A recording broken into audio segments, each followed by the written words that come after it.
Alright, so you've built your bottom-up budget, you've got all your numbers lined up, and now you're staring at the total thinking. But is this actually right? Is £45,000 for this refurb reasonable? Or have I massively overestimated? Or worse, am I about to get halfway through and realize I've underestimated by 20 grand? This is where cost benchmarks come in. And they're brilliant because they give you a sanity check. They're like a second opinion on your budget before you commit. Now, I want to be clear from the start. Benchmarks are not a replacement for a detailed budget. They're a tool to sense check your detailed budget. You still need to do the work we covered in the last episode. But once you've done that work, benchmarks tell you whether you're in the right ballpark or whether something's gone wonky. So today we're going through typical UK refurb costs by scope and specification level. We're covering extensions, loft conversions, regional variations. And this is important when to challenge quotes that seem too good to be true or suspiciously expensive. By the end of this episode, you'll have a mental library of cost benchmarks that'll serve you for years. Let's get into it. Right, let's start with the big picture. As we covered in episode 1, there are 3 broad levels of refurbishment scope. Now we're going to put actual pound per square meter figures on them. Cosmetic refurbishment, £300 to £600 per square meter. This is your paint, flooring, kitchen, bathroom. No structural work, no major electrical or plumbing work beyond connecting new fittings. You're making it look nice, but you're not touching the bones. For a 70 square meter, 750 square feet, 2-bed flat, that's roughly £21,000 to £42,000 depending on specification. At the lower end, £300 to £400 per square meter, you're doing basic kitchen, Howdens or similar. Does basic bathroom B and Q from Wicks, laminate flooring or budget carpet? One coat of paint over existing surfaces, minimal joinery work. At the higher end, £500 to £600 per square meter, you're doing mid to high spec kitchen, painted shaker, quartz worktops, designer bathroom, freestanding bath, rainfall shower, engineered wood flooring, full decoration with prep work, new internal doors, skirting, architraves, structural major refurbishment, £800 to £1,400 per square meter. Now you're getting into bigger work. You're knocking walls through, you're rewiring, replumbing, potentially new heating system, new windows. Structural work with proper building control sign-off. For that same 70 square meter flat, you're looking at £56,000 to £98,000. This might include full rewire, full replumb and new heating system.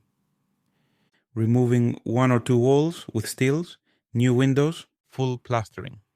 Mid to high spec finishes, full refurbishment, strip to brick, £1,200 to £2,000 per square meter. Everything comes out. You're basically rebuilding the interior. This is for properties that are in really poor condition or where you want to completely reconfigure the layout. For 70 square meter flat, £84,000 to £140,000 plus. In London or the southeast, add 30 to 50% to these figures. So that full refurb could easily be £1,800 to £2,500 per square meter in zone 2 or 3 London. I had a student last year, let's call her Rachel, working on a Victorian conversion in Clapham. She did the full refurbishment, basically gutted the flat. Her final cost was £2,200 per square meter. Sounds high, right? But when you break it down, rewire by a London electrician, £50 plus per point. Bespoke joinery for the awkward alcoves. Victorian buildings are never square.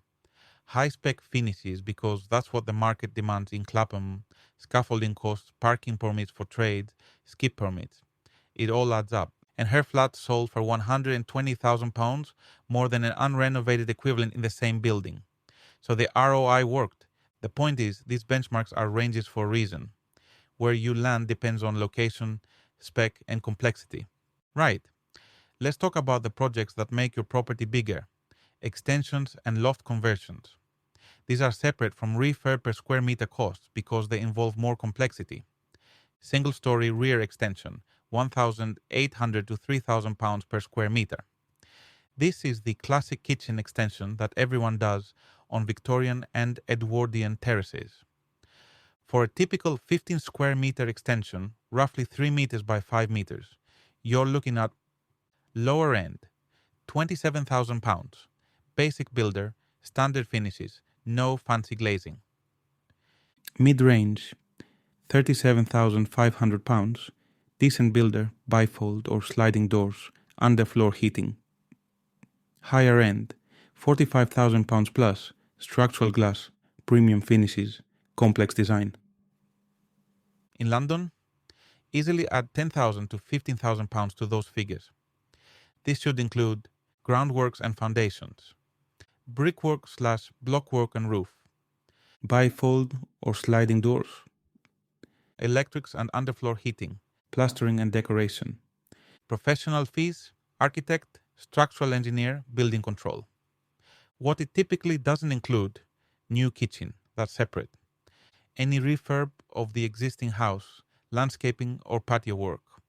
My students often budget for the extension, but forget they also need to budget for joining it up nicely with the existing house. New flooring throughout to match, redecorating adjoining rooms, maybe moving radiators. Add £3,000 to £8,000 for that integration work. Two-storey extension, £1,600 to £2,500 per square meter.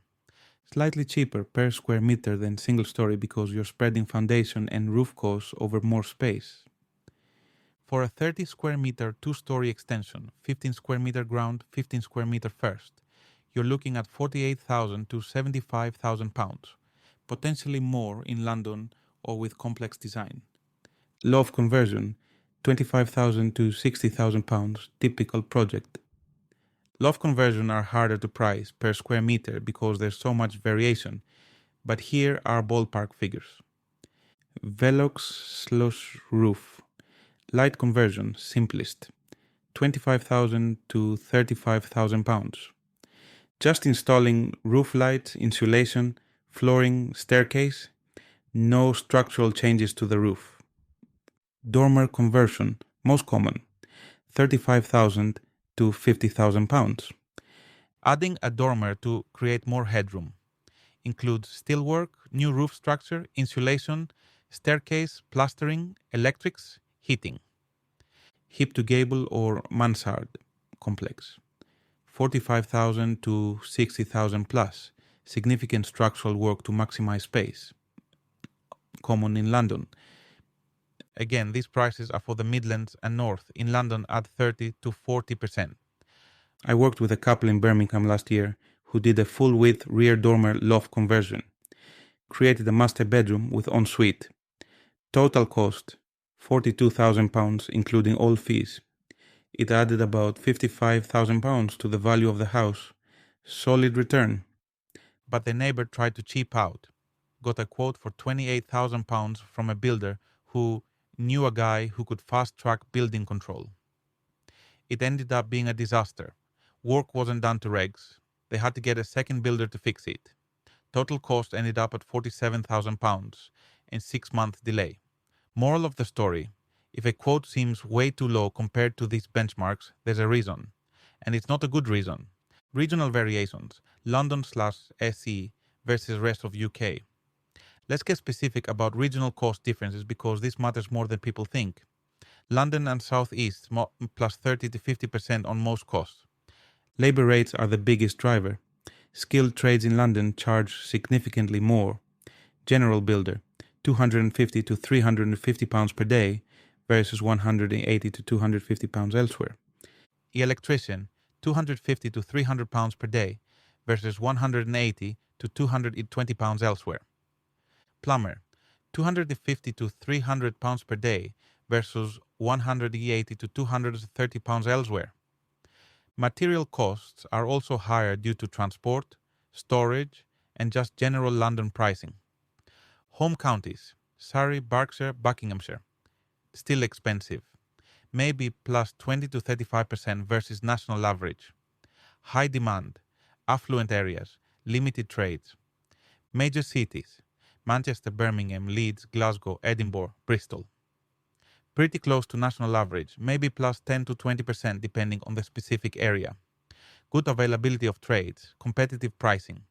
Regional towns and rural areas can be minus 10 to minus 20% cheaper on labor, but watch out for travel charges if trades have to come from further away.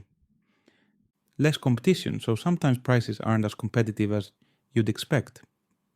Thus potential delays if specialist trades or materials aren't readily available. Here's what I tell people. Don't assume rural automatically means cheaper. Sometimes yes, sometimes no. Always get local intel. Join a property Facebook group for that area. Ask what people are paying for building work. That's worth more than any national benchmark. Right, this is the practical bit. You've got your benchmarks, you've got your detailed budget, and now quotes start coming in. How do you know if they're reasonable? Quotes that seem too low. If a quote comes in at more than 20 to 25% below your benchmark expectations, alarm bells should ring. Red flags to watch for. Vague scope of work. Refurb the kitchen without specifying what's included. No breakdown of costs, just a total figure. Cash only, no VAT registration, might not be insured or paying tax. Very short timeline promised. We can do that in 2 weeks. No written contracts or terms. I've seen this play out badly so many times. Cheap quote, client thinks they've got a bargain. Builder disappears halfway through or does substandard work. Client ends up paying twice, once for the cheap job and again to fix it properly. If a quote seems too cheap, ask questions.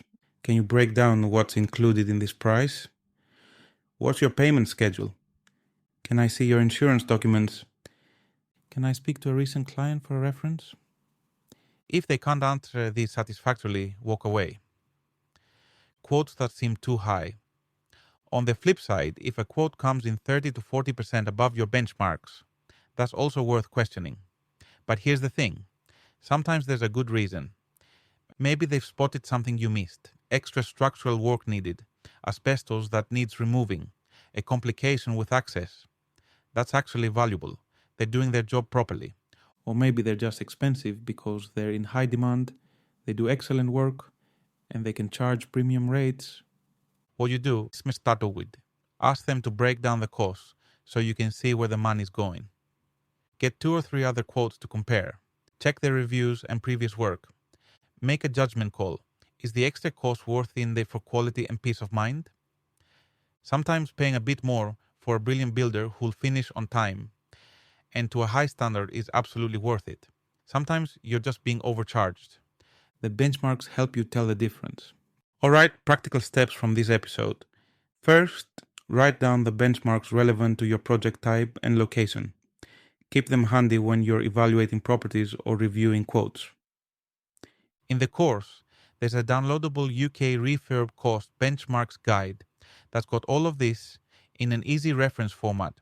Really handy to have on your phone when you're at viewings. Second, use these benchmarks to sense check your bottom-up budget. If your detailed budget is significantly above or below the benchmark range, figure out why. Maybe you've got genuine reasons, complexity, location, spec level, or maybe you've missed something. Third, when you get quotes from builders, compare them against these benchmarks. If something's way off, either too high or too low, ask questions. Don't just accept it.